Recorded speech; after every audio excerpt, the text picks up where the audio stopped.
What is going on, guys? ScorpionSlayer66 here, coming at you for another episode of Monthly Vinyl Pickups. Now, I want to apologize for not having an episode out for last month. It was just super busy and actually kind of a rough time for me. And I was actually saving a lot of money anyways for this month because I went on my vacation for Too Many Games, and I went vinyl hunting with a couple of people from the YouTube gaming community. So, without further ado, let's hop into what I picked up.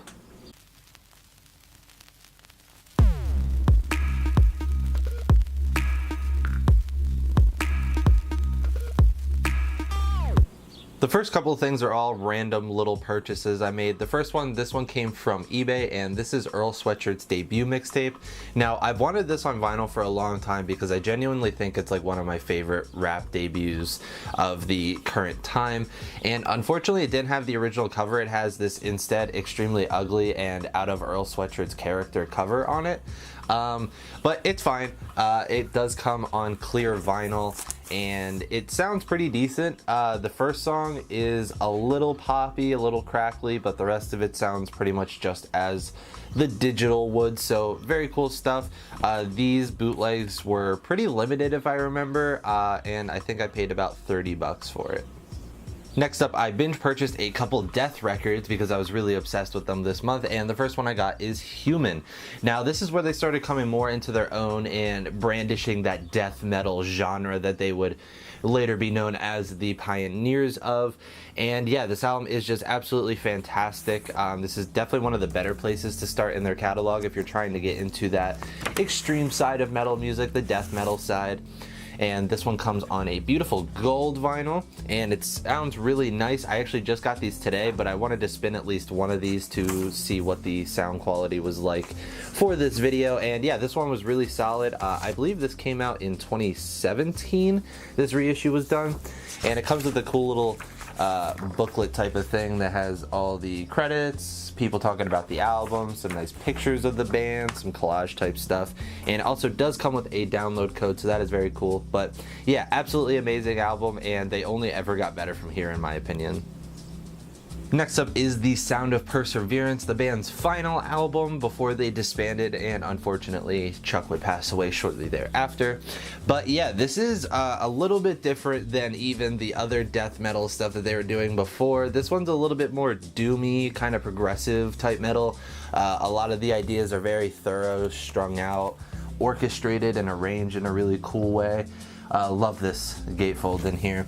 But yeah, again, just one of my absolute favorite death records, probably in my top 3. This one just is absolutely amazing, and it ends with one of the greatest metal covers of all time.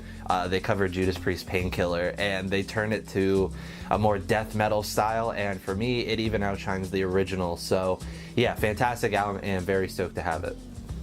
And the final death album that I picked up is, in my opinion, their opus, their masterpiece, Symbolic. Now, this is the one where they kind of did the teetering between super fast, thrashy, hard death, and then the more progressive stuff that they would do with Sound of Perseverance.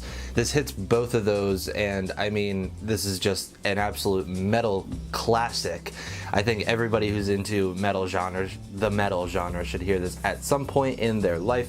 And this one comes on a white vinyl.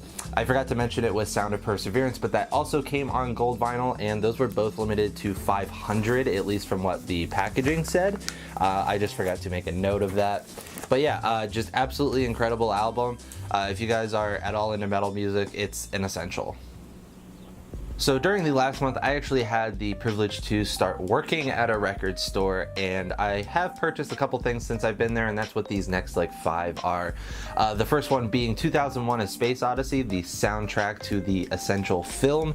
Yeah, I was really into film soundtracks quite a bit last month and the previous month, and this was like $3 or $4, and this is definitely an essential one. I mean, it has all those classic compositions that you know, but yeah, I mean, this movie is obviously one of the greatest of all time, and I've seen it enough to where anytime there's these sound cues or these pieces, it automatically makes me think about the album, or the movie rather.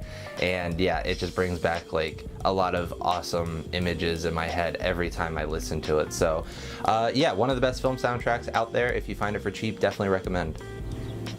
Next up, I picked up T-Rex's The Slider. Now, obviously, I own Electric Warrior. That's an essential album in the musical canon, but I've only ever heard this a handful of times outside of it, so I picked it up because I rarely ever see it come into that store. So, yeah, you got all the lyrics to all the songs on the inside, production credits, and all that stuff. But yeah, the owner of the store that I work at said that this one definitely doesn't come in very often, so I was super curious and I picked it up. It was like 10 bucks. But yeah, they are on Reprise Records here on those mustardy yellow labels. But yeah, the album's just really good. It's not one that I've listened to a ton in depth enough to be like super embraced in, but I'm really enjoying it off of my first few listens, and I'm hoping that with more time and more spinning that it becomes an album that I hold a little bit closer. This is actually an album that I've been looking for a few years now, and this is Tangerine Dream's Phaedra. Now, this is some super like interesting ambient, electronic, like synthy type stuff. It's caked in very chilling atmosphere. Yeah, the album is honestly just like a really interesting musical listening experience because there's so much ambience that these little flourishes or even these radical ones that happen sometimes are so fucking contrasting to all the ambience and the atmosphere that it's kind of jarring, but it's also very memorable in a way as well.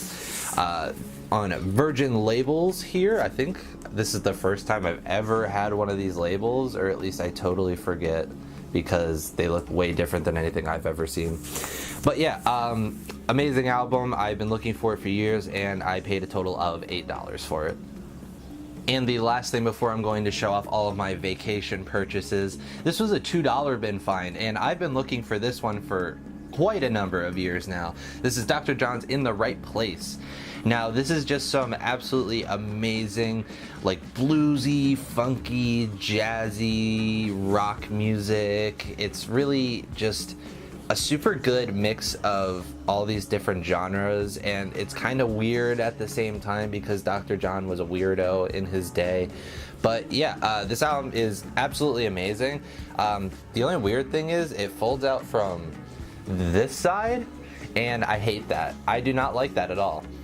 Personally speaking, of course. But yeah, if you open the gatefold, it opens not once, but twice, and it's super hard to show off and awkward, so I apologize.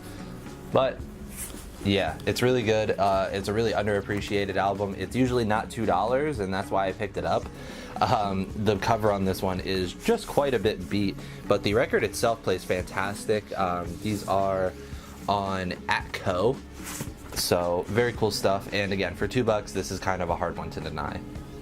So this is the first thing I got on vacation while I was at Too Many Games, and this is actually from my Vinyl Corner compatriot Connor. He gave me this Iggy and the Stooges Raw Power Live. Now apparently this is around 2009. I haven't gotten a chance to listen to it, but I'm really excited because Raw Power is like one of my favorite albums. I named my car Iggy. So yeah, this album and this band mean quite a bit to me, and I'm really excited to see what they sound like in 2009 covering one of the most essential albums of all time. So I forgot to mention, but all the rest of these, I was on a vinyl hunting trip with Shelton from Retro Games Vinyl and Beer, and Connor from 64-Bit for Life, the Vinyl Corner with me. So yeah, all of these came from places that we went. These first three all came from Siren Records, and the first one is Swans, Love of Life.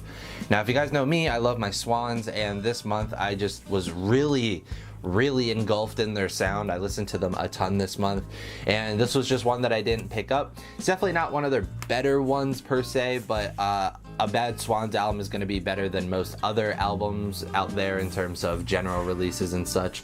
Comes with a gigantic, uncomfortable poster that I really want to get framed because it's fucking awesome. But yeah, this album, not great compared to other Swans records, but if you listen to all their other stuff and you enjoy it, you might as well listen to it.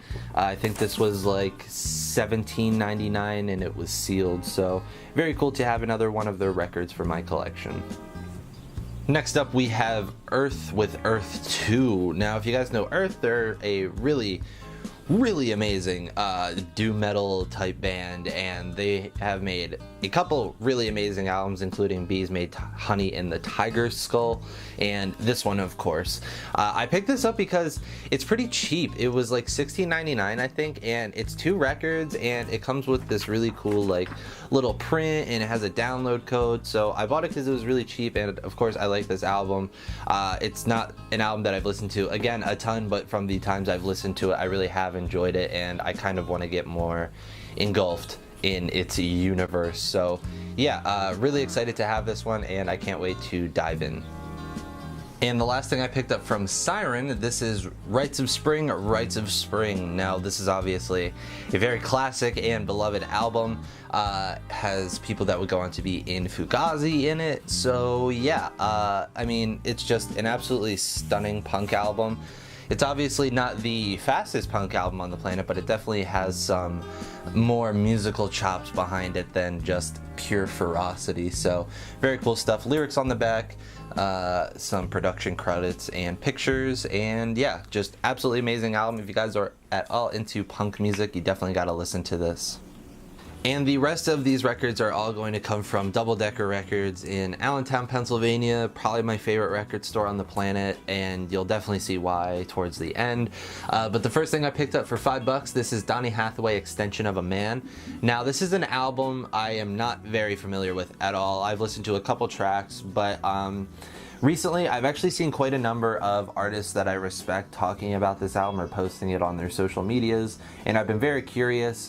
King Cruel extensively talks about how this album really influenced him and his sound, so yeah, for $5 I can't say no, and it seems like it's coming on a very heavyweight record, and it's on ATCO Records again, but yeah, it's very nice. It seems heavy, so I'm excited to listen to this pressing. It just sucks that there's like these cigarette stains on the front, but that's whatever.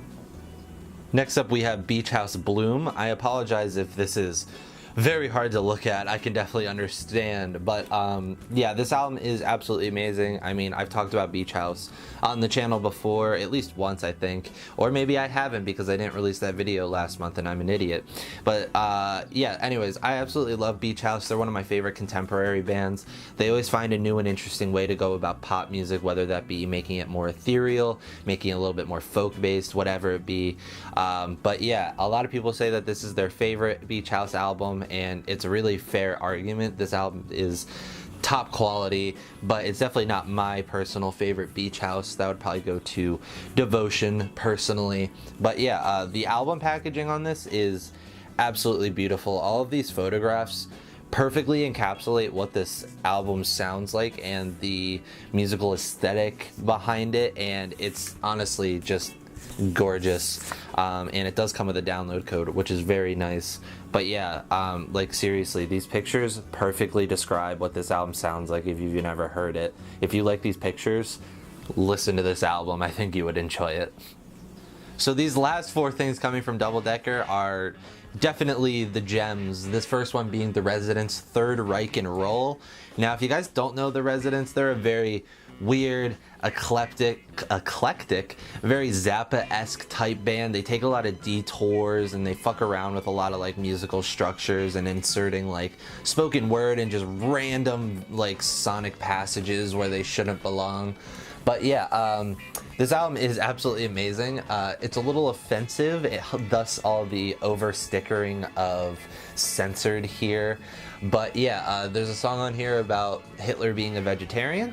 So yeah, this is a 1980s pressing of this album, I believe, and it comes with these really cool sleeves. I love like the saturation of the color on them, and it comes on these, again, just really family friendly here, inner labels. So yeah, I definitely don't understand why they censored this one all over. Next up, I wasn't even aware that Converge did this, but this is Petitioning the Empty Sky and When Forever Comes Crashing on one double like gatefold.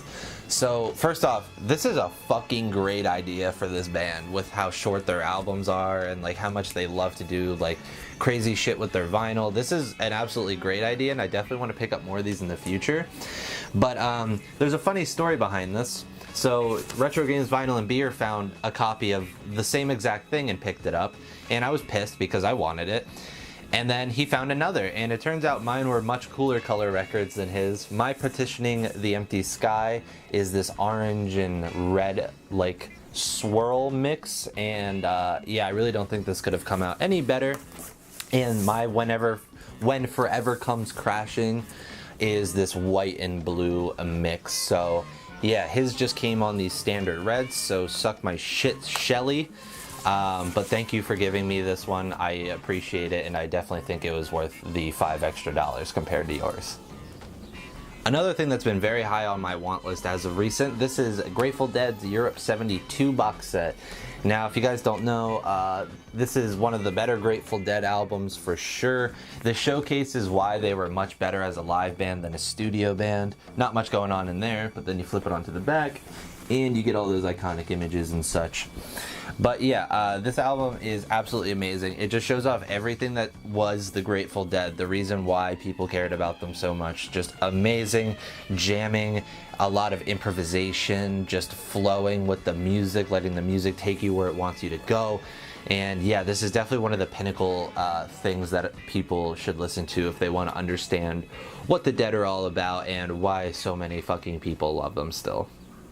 Alright, so this last one is a holy grail for me personally. I've already talked about the band earlier in this video, but this album is extremely hard to find, was only ever pressed once, so didn't sell too well, and yeah, so I now own a copy of Children of God by Swans, which is one of the hardest Swans albums to find.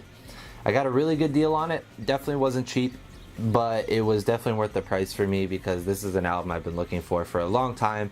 Honestly, never thought I would own unless I like saved up and bought it off of like Discogs or eBay. I never thought I would organically find it at a record store, but yeah, I am so fucking amped to own this. If you guys don't know, this was a slight detour that Swans did at one point, and they were doing some goth rock, and this is just one of their best albums.